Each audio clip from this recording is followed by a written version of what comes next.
ఆహా ఏమి రుచి తినరామై మరిచి తాజా కూరల్లో రాజా ఏదంటే వంకాయేనని.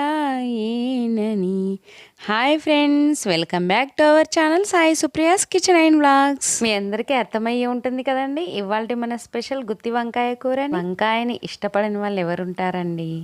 కంటి నొప్పి లేదంటే సమ్ హెల్త్ ప్రాబ్లమ్స్ ఉన్న వాళ్ళు దూరంగా పెడతారు, కానీ వంకాయ అందరి మనసుకి దగ్గరేనండి. కర్రీ ప్రాసెస్ చూసేద్దాం పదండి. స్టవ్ వెలిగించుకొని స్టవ్ పై ప్యాన్ ఉంచుకోవాలండి. ప్యాన్ కొంచెం వేడెక్కాక ఒక చిన్న కప్తో పల్లీలను తీసుకోవాలి. ఈ పల్లీలను కొంచెం దోరగా వేయించుకోవాలి. ఇలా దోరగా వేగాక పల్లీలలో ఒక 4 లవంగాలను, చిన్న దాల్చిన చెక్క, ఒక ఇలాచీని వేసుకోవాలండి. 1/2 స్పూన్ జీలకర్రని కూడా వేసుకోవాలి. 1/2 స్పూన్ ధనియాలు వేసుకోవాలి. వీటన్నింటినీ దోరగా వేయించుకోవాలండి.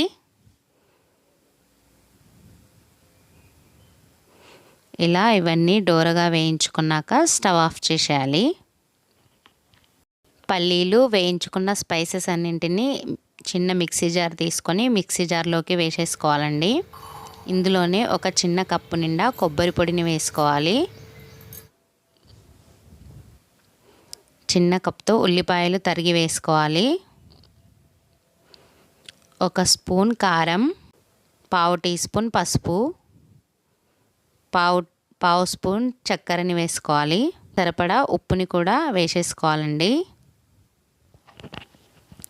ఇందులో కొంచెం వాటర్ యాడ్ చేసి మెత్తగా గ్రైండ్ చేసి మసాలా స్టఫ్ని రెడీ చేసి పెట్టుకోవాలి. ఇలా మనం మసాలానంతా మెత్తగా గ్రైండ్ చేసేసుకోవాలండి. ఇక్కడ నేను 1/2 కేజీ వంకాయలను తీసుకున్నానండి. వంకాయలను ఒకసారి శుభ్రంగా కడిగేసి మళ్ళీ నీళ్ళల్లో వేసి అందులో కొంచెం సాల్ట్ వేసుకోవాలి. దీనికి ముళ్ళు ఉంటే మొత్తం తీసేసి వంకాయని 4 వైపులా ఇలా సగం వరకు కట్ చేసుకోవాలి. గ్రైండ్ చేసి పెట్టుకున్న మసాలాని కొంచెం కొంచెంగా వంకాయల్లోకి స్టఫ్ చేసేసుకోవాలండి. ఇలాగే అన్ని వంకాయల్లో మసాలాని స్టఫ్ చేసుకోవాలి. కర్రీ ఫాస్ట్గా చేసుకొని లంచ్ బాక్సుల్లోకి కట్టివ్వాలంటే మసాలా ప్రిపరేషన్ని నైట్ చేసి పెట్టుకోవచ్చండి. స్టవ్ పై ప్యాన్ పెట్టుకొని 3 స్పూన్స్ ఆయిల్ వేసుకోవాలి.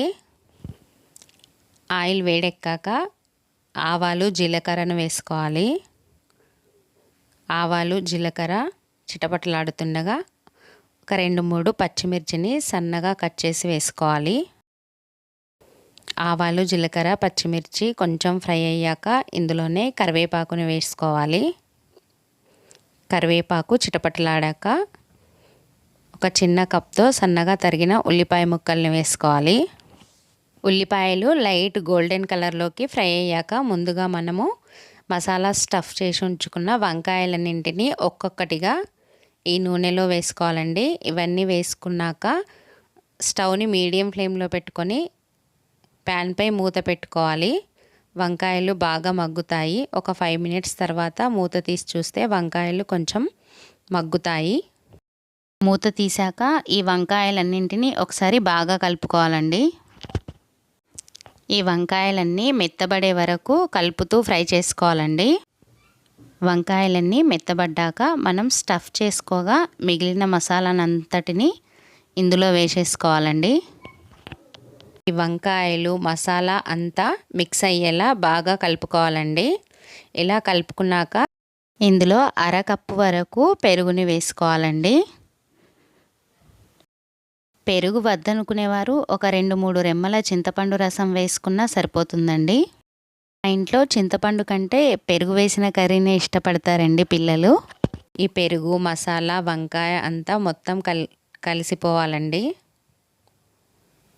ఇలా మొత్తం మిక్స్ అయ్యాక ఇందులో గ్రేవీకి సరిపడా వాటర్ని వేసుకోవాలి.